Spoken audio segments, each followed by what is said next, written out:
Akun Instagram Microsoft masih memblokir kolom komentar nih setelah diserang akun netizen dari Indonesia. Baru-baru ini netizen Indonesia memprotes perusahaan milik Bill Gates yang merilis laporan netizen Indonesia paling tidak sopan se-Asia Tenggara.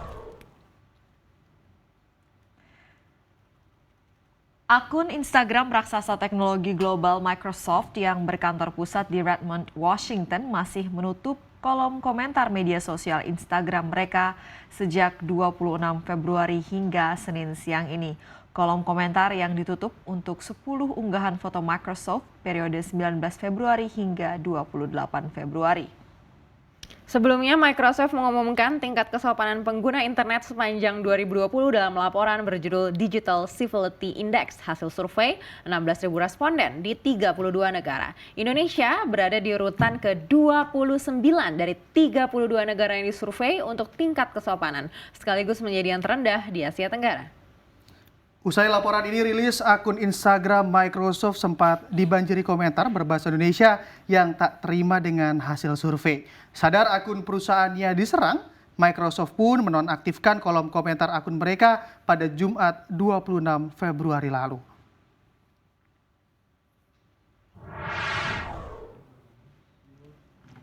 Nah, ini tentu gahar sekali ya netizen Indonesia ini kan. Langsung membuktikan kebenaran survei itu ya. Iya, sudah dilaporkan sebagai negara dengan netizen, begitu sebagai netizen yang tidak sopan, justru netizen Indonesia justru membanjiri kolom komentar akun Microsoft nih, Alin dan juga Aneka. Nah, memang kalau kita lihat memang surveinya ini kan memang mempromosikan interaksi online yang lebih aman begitu ya, bukannya untuk menghina ataupun menyerang Indonesia begitu. Dan baru ada surveinya juga, ternyata memang sudah dibuktikan begitu sama netizen bagaimana kelakuannya begitu ya. Tapi kalau kita lihat di survei di tahun sebelumnya, di tahun 2019 itu justru ini sebenarnya sudah ada perbaikan begitu, meskipun masih kurang signifikan begitu ya. Kalau di tahun 2019 itu jadi 67, kalau di 2020 jadi 76. Ya mungkin ini saatnya kita memulai gerakan netizen Indonesia lebih sopan ya, gimana?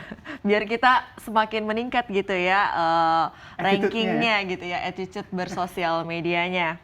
Dan kini kita ke informasi lain nih.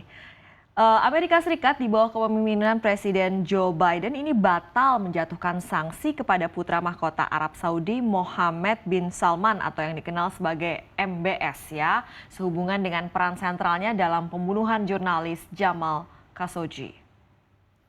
Sekretaris Pers Gedung Putih Jan Psaki beralasan kebijakan ini diambil lantaran Amerika Serikat tidak pernah dalam sejarah menghukum seorang pemimpin negara lain secara personal. Psaki pun menambahkan membuka ruang diplomasi dengan Arab Saudi untuk membahas kesepakatan bersama. Gedung Putih memastikan tidak akan menutupi laporan pembunuhan Khashoggi yang diduga melibatkan pejabat Arab Saudi.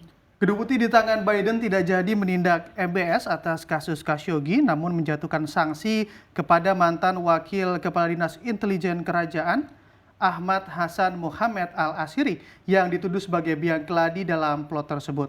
Departemen Luar Negeri juga memberlakukan pembatasan visa pada 76 warga Saudi. Mereka diyakini telah terlibat dalam ancaman pembangkang di luar negeri, tidak terbatas pada pembunuhan Khashoggi saja.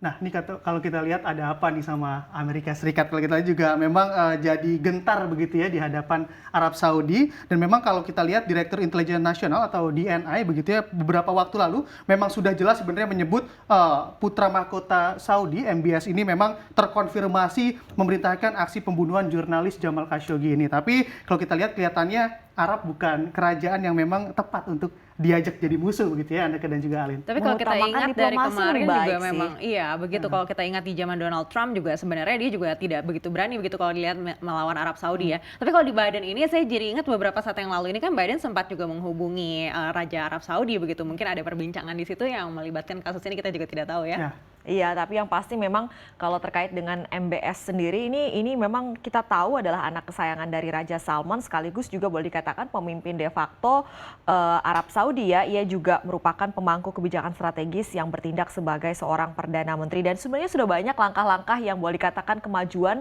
bagi kaum perempuan atau kaum wanita di Arab Saudi, dan ini juga terlepas dari sisi kontroversi tadi.